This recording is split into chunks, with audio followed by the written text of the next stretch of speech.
Hello, everybody, and welcome to the Slight Edge Advantage. I'm your host, Jeremy Torisk, and on this show, we talk about those little things that get you ahead in life. And whether you're in business or just at a job or just trying to get along in relationships, my guest today, her Slight Edge Advantage is pretty unique. I should say, not unique. It's very common to a lot of people. People that were in past relationships that were not healthy, people who had faced huge adversities, and people who choose not to keep that victim mentality is a humongous advantage.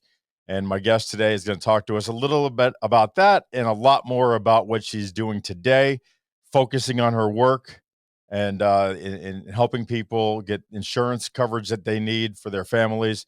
It's just a huge advantage, and I'm very happy to have Christine Kieffer. So let's do the intro and let's get it on the road. Today's guest on the Slight Edge Advantage is the CEO and founder of Kieffer Insurance. Coming from a fitness career, Christine always felt that your biggest asset is your health and living as fit as possible so you can function optimally, both physically and mentally. When she shifted into the health insurance space, it was a natural progression, except now she has a bigger impact to help and protect your health. She's very good at taking time each year to stay up to date with education, learning from mentors and leaders so she can offer the best solutions to her clients at an affordable rate. She's a master at bundling and building plans that take care of her clients' needs and budgets. But it doesn't stop there. When her clients run into issues, she stays with them and assisting them through claims, working with providers, and ensuring they are taken care of the best possible way. Please welcome my guest, Christine Kieffer. Welcome to the show. Hello. Thank you so much for having me today, Jeremy. I'm very happy to be here and honored. Well, you know what? You and I have been doing some business together for about a little over a year now. We met through a local business networking international group, BNI down here, Go Business Warriors. Yeah. We really the best thing about that group is it's got like the givers gain mentality, and you really did show right off the bat when you joined the group that you have a heart for giving. And so, where does that come from? Because I know we talked a little bit about your past. I'd like to start back there. You had a lot of adversity growing up in Philadelphia, was it? New Jersey? Well, I actually grew up in New Jersey. I guess it would be the Philadelphia area because it was South New Jersey. So I grew up in like the Washington Township, Deptford area. I lived in that area until I was about 18. And then I moved from that area because there was a lot of things that I went through with my family. Battling when I have a mother that was battling addiction and her own mental health and was very abusive. I mean, it was a lot to endure. I mean, I had an amazing family life on my father's side of the family, so that I think that gave me that balance. I was always able to see through the looking glass, like this is one way and this is the other. And my father used to say to me from a young age, he would say, look at the trajectory of my life or your mother's life. And that's how you base your opinion on what you're going to follow and how you want to live. You get the wall of fire there. You had two perspectives, and both parents probably loved you a lot, but one was not healthy, and one said, hey, take a look. It's your choice. Most people go down that same road. Most people repeat the history of their parents. You've got a choice because you kind of have both options. So that's pretty unique and special. Yeah. Well, and I never meant it to be as a negative towards my mother because I know she loves me and how she's capable of, but she would always try to give me advice. And I would just think to myself, well, okay, we know not to do that, and I didn't want to be mean, and then some things, I did learn certain things from my mother. I don't want to take things away from her on her positives, but well, you probably get a lot of tenacity because I know from firsthand, addiction breeds a lot of tenacity because you first of all you put yourself in a hole every single day, and when you see your parents fighting out of that hole, it does breed a certain tenacity in you. I Oh, can't. no, I was the oldest sibling, and I was the gatekeeper, basically. I had to protect my sister. I got up and made sure she went to school. I made sure, a lot of things were handled. Ah, But that's good. so I was like, the mom in the house for the longest time. I remember my mom and my stepfather, they were wild. I mean, they had wild parties at the house. And I would literally be the person at the door going, no, you cannot come in. There's no more room in this house. We're going to bed. Yes. Like Yeah. I was like, they always told me I was, Well, I you was, were the matriarch. I was the patriarch yeah, from a very young age. Yeah, yeah. we have Well, a I was very very same. We're like young. shameless. I Yeah. was very athletic and I had that athleticism. I guess I was born with it, and my dad always played sports. He played softball leagues and I used to go with him, and he played all kinds of different, he's still golfing at 74 years old. God bless him. Oh yeah, nice. But he plays on golf leagues. So he's right now he's in his championships and he calls me, I won this week. He's so cute. So he always did that with me. And the other thing that my father did, when he realized I was athletic as I was, when I went to try out for softball, I went to play softball, and he takes me shopping. And I'm like, okay. I'm looking at the silver bats like everybody else has. He comes out with this gold bat. I'm like, Dad, nobody else has a gold bat. He's like, I know. It's okay. It's good. And then he got me black shoes and a black glove. And I'm like, everybody else has a white glove, a brown glove. What are we doing? And he said, because you are not like everyone else. You are Wow. special. You're going to stand out. And I was an MVP. I hit home runs all the time. I excelled. But him doing that to me and always making me not follow a crowd, Yeah, always showing me to stand out, and it's okay to be different because it's better that way.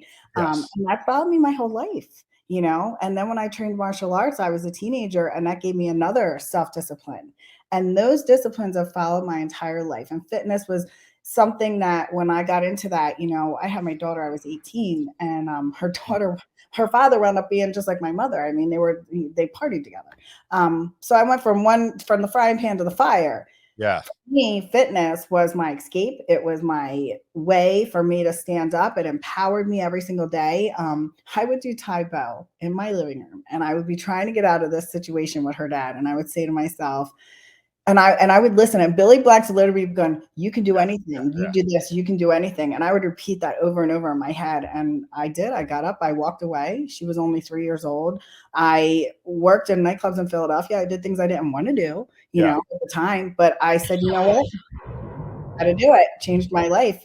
But Yeah. personal development, growth, and following my career as long as and hard as I possibly could, and always just rising above it.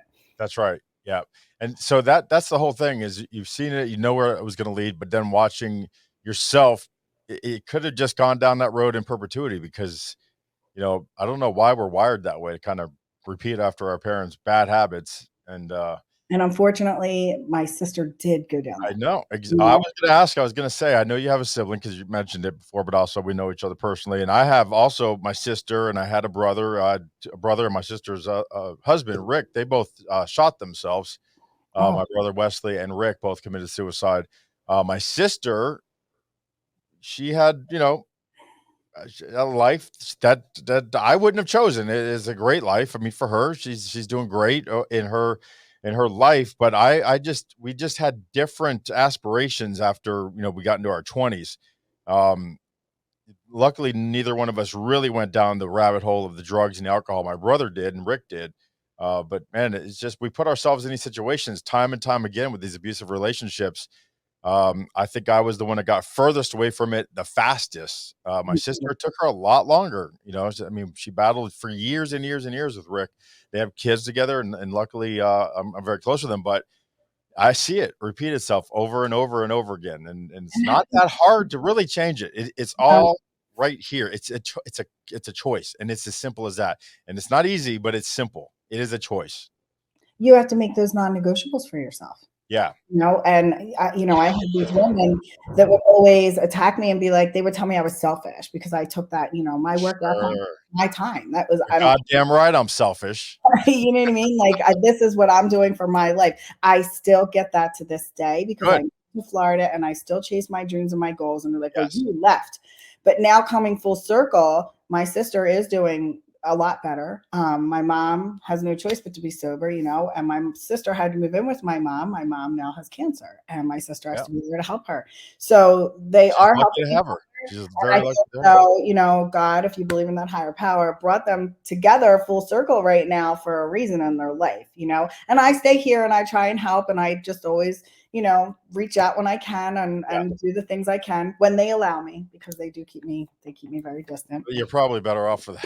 That's Uh, okay. yeah, a lot of times that's better, because now it's not your fault, and it's probably healthier to have that arm. And then I That's I take it as I need to be successful. I need to have a certain kind of life. I have nieces, I have yes. a daughter, I have a grandson. I need for them to see me be that and them say, "Oh, that's what I want to aspire to be like." Or, and I lead into the youth and I try to be that person for them and their strength. And that's Exactly. that's how I feel as though I need to be. But it was an interesting dynamic. But Well, now yeah, you wouldn't have chosen it, but I don't regret being brought up the way I did. How about yourself? Do you kind of have a thing in yourself, "I wouldn't be me if it wasn't for that?" yeah. Yeah. The journey is the journey. Yeah. It's full of challenges, it's full of adversities, and you always have 2 ways to look at every single thing in life. I don't care, you could wake up today and it's sunny and beautiful outside, and you have 2 ways to look at it. It's an absolutely amazing day, and it's another day to achieve my goals, or, "Oh my god, I gotta get up and I have to work today because it's a Wednesday." You Yeah. know? I always chose to look at the positive side, to Yeah. follow that, and I've done a lot of deep personal development work, and I Sure. continue to do that deep work in order to achieve those things, you But you know? don't get out of that without having to do the work.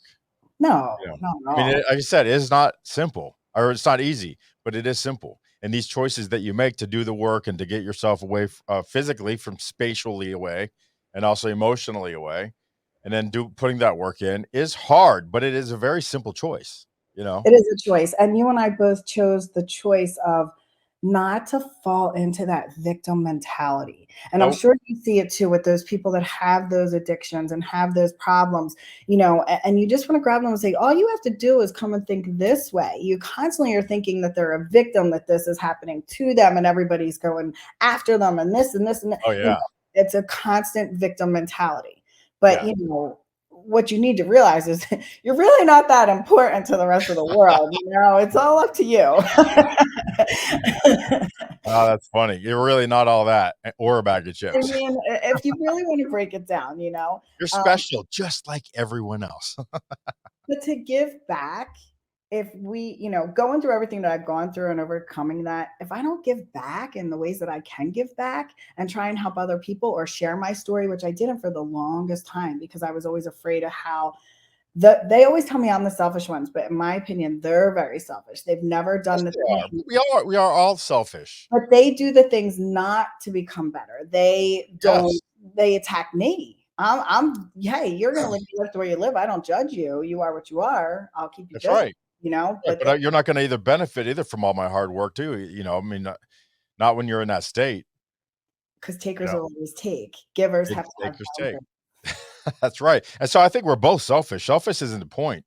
Are you healthy or are you sick? You know? Yeah. And so, are you giving or are you taking? You said it perfectly. So, let's get into today. How do you help people now? How do you make the transition? And, what did that look like? What was it that spoke to you and said, "I'm gonna get," was it having the child? Was it, the fitness, got just too much to keep that routine up, or what was that transition like? No, fitness I keep up every single day. That's a non-negotiable for me. I love it, and I do still have some clients that I work with, and I'm very choosy on my clients now, and they are, I hate to say higher end, but they are. They're people that are going to put the work in, and they do look like a CEO of a company or the CFO of a huge corporation, or I have people that are entrepreneurs, because they value that time, they value my expertise, and they know what I'm bringing to the table. I've worked with a plethora of clients in all different walks of life and all different adversities that they're overcoming. And I've helped people through cancers, breast cancers, rebuilding, all kinds of stuff. And if they're not willing to put the work in, then, why am I giving Oh them so yeah. much of what my knowledge is? I've been doing this for 30 years. I could help people in that. And what I've truly learned over those years is mindset is everything. And if you can't get to those people's mindset, if you can't help them with that mindset, Yeah. you're never going to reach them. Right. And they're always going to find a reason and they're going to blame you. So How, those how people do you that test are that? hard workers, How long does it take to find out if a person's got enough to go the distance with you as far as being your client? to be honest, 3 sessions. You know it that quickly. Yeah, after all this time, yeah, because they're either making excuses or they're like, "All right, I'm ready to put the work in and I'm here and I'm in it." Sometimes they might show that they'll stay in it for a while and then they kind of drop off, which that is more common, but I have clients that have been with me for years. I Yeah. mean, you know, So so you transfer from that again, Mhm. you pivot again, and you get into it. Was it wanting to help more people? What did you see that spoke to you that said you Well, need to be in the as a healthcare personal industry, trainer, insurance industry? you only have so many hours in a day. And it's very hard, you get things going, you have it rocking, you're doing really well, and then something will rip that rug out and you lose your income. And you're not really creating long-term wealth in that kind of a situation. I've always tapped into different MLM companies. I've learned a lot Yeah. of these kind of things. They were great training. I even utilized some for like products or whatever. Um, but there was the concept of residual income, and my husband is in medical debt collections, so he's business development and the vice president of his company, and I would go with him to all the conferences. I'm around all the doctors, the doctors, the revenue cycle board. I hear the things about insurance. I hear all the different things that are going on. So I was really in that space with him. We've been doing that for almost 14 years together. When I was a personal trainer, I met one of our gentlemen in BNI, and he was actually property casualty insurance, and him and his partner would say to me, they're like, you're so much more than this. Like, we love you. You've helped us Yeah. tremendously, but you could do so much bigger things and still have this on the side because you deserve to have more. And I still think I Love was that. limiting myself in some ways. So when the pandemic happened, that seed had already been planted. And I'd been thinking about it, thinking about it. And I sat here and I said to my husband, I cannot sit here and do nothing. That will make me insane. Yes. What is actually, let's be realistic about how fast people are going to run right back in the gym and start training with people again. I mean, I had a couple of clients I that didn't wanted to know. out in the garage, but I was like, this doesn't work for me. And I was getting older, I'm like, I'm going to be 50 next year. So I was like, this doesn't work. So I said, this health insurance thing, I see an opportunity here and I could take the license here. And I did. I had an opportunity and I jumped on it. I did the whole class, the whole course, and I got it all done within a month. I was able to do it from home. There was an office here in Boca, and it was with US Health Advisors. And I started Mhm, mhm. not a bad company. And let me tell you, when I tell you they gave me boot camp and sales, which I didn't do anything like that in my life. They did, but cold calling and sitting on their dialer, I wanted to gouge my eyes out. Yes. Not my superpower. And then I quickly learned that their product wasn't really conducive for helping a lot of people. So now my mentor, he reached out to me, and at the time I was helping my daughter. She battles addiction too, unfortunately. Mhm. So I was helping her get back on her feet through all this, and I said, the situation that I have right now is not working. I see an opportunity here, and I put so much into this already. 9 months in, I Yeah. don't want to give up. I don't want to just, I love personal training, but I don't really want to just go back to that. I really Right. want to keep propelling forward. So he was like, oh no, you can be an independent. And there are so many, you can have Yes. options to fit your client on what they need. So There's no much better. reason for you to be a captive agent. If they had such a great product, why do you have to be captive? You should be able to write any product that you want. So now I've gone down that rabbit hole and I've learned so much over the past several years. I just did more education and Yes. updating. I made sure I'm ready for the new year for open enrollment. I'm fully And certified you've with. recently built a team, right? Yes, I'm in the process of building a team. So I have built a warm market of referrals. Joining Yes. BNI, our group was absolutely amazing for me. They've been just integral in helping me bring that to the table. I also, working with US Health Advisors, I know to work with those agents. So I actually reach out to those Yeah. agents and either they can't get things done through their underwriting, and I can help them and put money back in their pocket. And I work with them that way. And I also try to teach them, because they're not really being taught insurance. They're being taught to sell. Yes. Not Yeah. really, they don't really learn insurance. Yeah. So they reach to me, and I give them resources. I give them money back. I try to help them. I give them advice. And then after, some time, they come back to me and they're like, "Hey, I can't do this here anymore. What are you doing? Can I work with you?" Yeah. And And how that that shows that your past experiences and the things that you put into people, and the more you put in and give, eventually that all comes back. It comes back, and a lot of times when you least expect it, especially if you're somebody like me who has a hard time asking for things, um, it's nice that sometimes things just pop up right when you need it, and it yeah. comes from maybe years people that you've helped years ago and didn't even know that you helped them. I love that. I love when I hear from someone that says, I saw this or I heard that, or you one time did this, and I have no recollection of it, but it resonated with them and it stuck with them. And that's the kind of stuff that kind of fuels me for just going out every day, and not knowing who you're going to touch makes me want to just get out there in front of more people.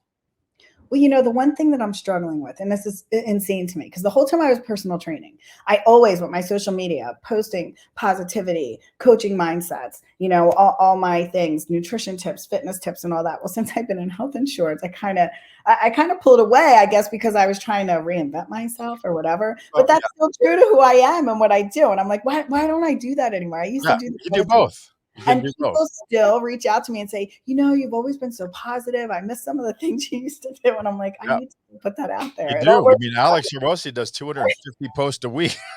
You can do two a day. It's good.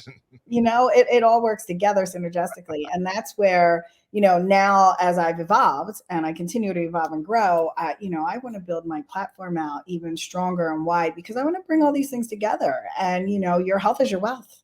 I can And protect health is it. your I can wealth. help you That's lead. exactly If right. we're not healthy, you could have $100 million. You could be a billionaire. If you are not healthy and you are not living an optimally functioning in your life and feeling good internally, externally, mentally, Yes, everything else is good. I mean, you could be on your deathbed and all the money in the world can't save you if that's right. you do not take care of yourself.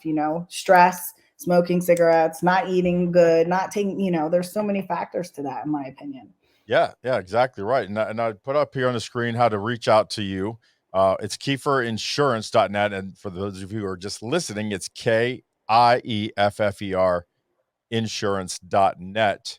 And your email is Christine at kiefferinsurance.net. So Yeah. definitely reach out to Christine.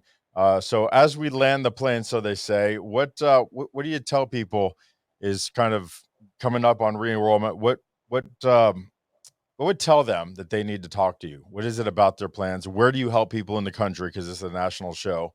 I can So help anybody in all 50 states. I have yeah, products, I have different types of products. I have different things to suit needs. I can, I can handle businesses. I can handle 100 right, employees. I can handle 200 employees. I can beautiful. handle 5 employees. I can handle one employee, if you're in solo. But if you have an insurance plan and you are unsure about anything about it, they have made them very difficult and they've changed it, even if you're on the marketplace. A lot of people are in the marketplace and they think that everything is just black and white. It's really not. They're not even covering medications in some of those plans now. So you do need somebody that's going to look at that. And the one thing is there's going to be a lot of call centers calling out to people, and you have a lot of life agents that are only doing life insurance all year Yep, long. I do a little life, but I do not lead with that, and I don't spend yeah, my time focused on that. But to educate myself on a constant basis and constantly updating what is going on in the health market sector between private, business, and marketplace stuff, I know the ins and outs of it, and I'm very passionate about it because I know that it's very hard for people. well, it is hard for people. It's confusing, and once you learn the ins and outs of it, there's a few moving parts, and once you get those big pieces, then you take them deeper into the micro stuff, and you start helping them choose exactly what's right for them. But on the whole, a lot of people are afraid of the big deductibles and the large payments and everything. And I think that's where your slight edge comes from, because you've got choices. It's not everything isn't for everyone, and No, you I can can really build try the to future move for people around. you.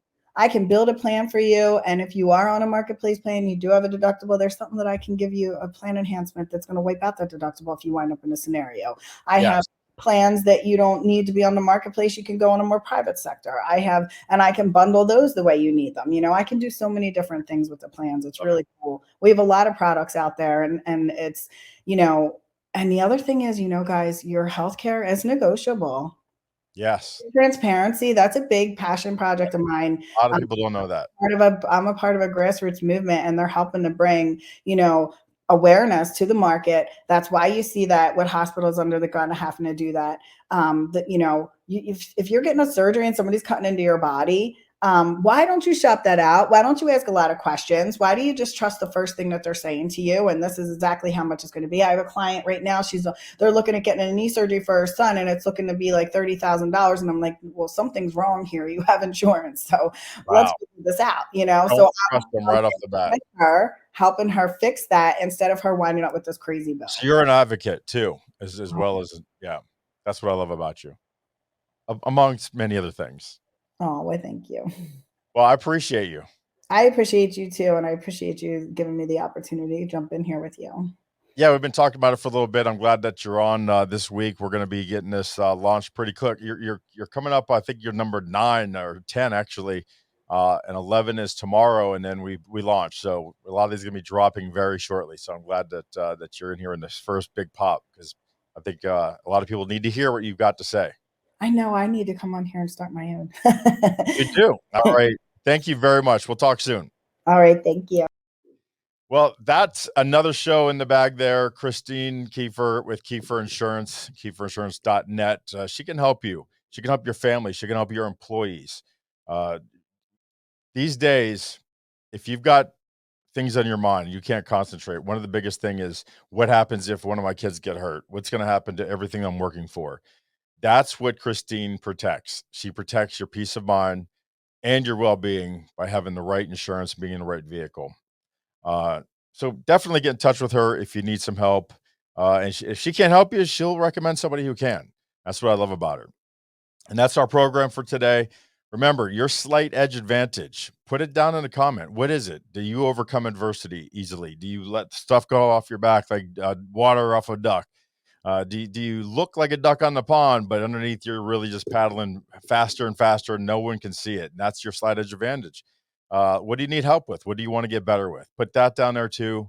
And let's all get better together, because we are with you right here on Slight Edge Advantage. Thanks a lot.